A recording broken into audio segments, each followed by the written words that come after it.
Poštovani gledalci, sada ćemo vam predstaviti ne tako dug, ali plodonosan život Antoana de Saint-Exupéry. Te ćemo vam predstaviti djelo koje čak i posle 80 godina nije izgubilo svoju svježinu i univerzalnost. Alegorijska priča Mali princ pisana je po narudžbi kao knjiga za djecu, ali je ona zapravo namijenjena prvenstveno odraslim. Ili kako kaže sam autor, svim odraslim osobama koje se još sjećaju da su i sami nekada bili djeca. Antoine de Saint-Exupéry, rođen je u Francuskoj, u gradu Lyonu, 29.6.1900. Pisac je gajio veliku ljubav prema letenju, to jest avionima. Već stoga povezujemo dešavanje u njegovom djelu Mali princ sa njegovim pravim životom. Njegova smrt je nastupila kada se zaputio na Sredozemno more i nikada se nije vratio. Kada bih Malog princa mogla opisati jednom riječju, to bi bila radoznalost. Smatram da je svijet zanimljiv onoliko koliko smo mi radoznali.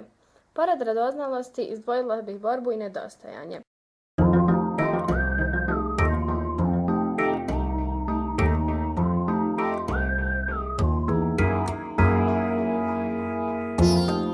I uvijek ćete voljeti.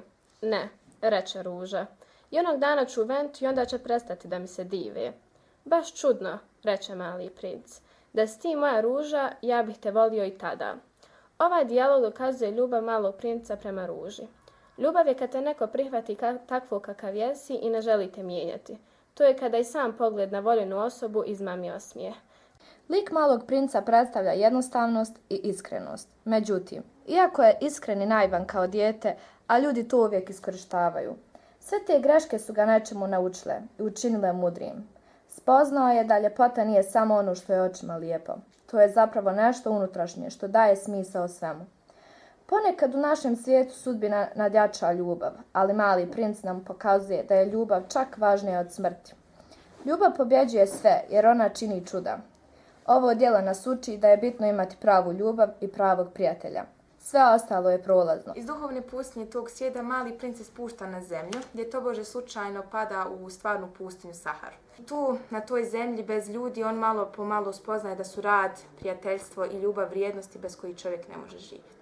Puna tuge i gorke istine odraslog svijeta koji ne može... Oprostite, gdje sam ja? Na planeti Zemlje. Pođi sa mnom.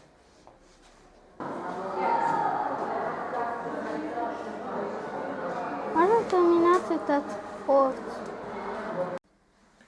Knjiga je ilustrirana vlastitim piščevim crtežima. Njih je koristio da opiše likove. Šarmantan, ali i duboko filozofski roman za djecu. Mali princ prvi je put objavljen u SAD-u u aprilu 1943. godine, a u Francuskoj je objavljen tek 1946. 2 godine nakon što je njegov autor umro. Prevedena je na preko 290 svjetskih jezika i dijalekta i prodana u više od 80 milijuna primjeraka, tako da je to jedna od najprodavanijih knjiga svijeta. Exupéryjeva novela adaptirana u raznim medijama kroz desetljeća. Richard Burton 1974. godine napravio Grammy nagrađenu snimku, a skladatelj Ricardo Cocciante producirao music na francuskom jeziku. Djeca moraju mnogo toga opraštati odraslima. Moram podnijeti 2-3 gusjenice ako želim upoznati leptira.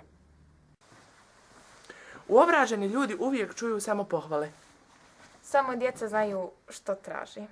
Iz duhovne pustinje tog svijeta Mali princ se spušta na zemlju, gdje tobože slučajno pada u stvarnu pustinju Sahar. I tu, na toj zemlji bez ljudi... Ponovo. Sad ćemo pauzu. Što je se boravila? Da ga ne pišemo nešto. Sve da kažem, ja i... Idite malo tamo, učite u policu slobodno. Sad. Dobro, dobro. Dobro. Izvinite, ja...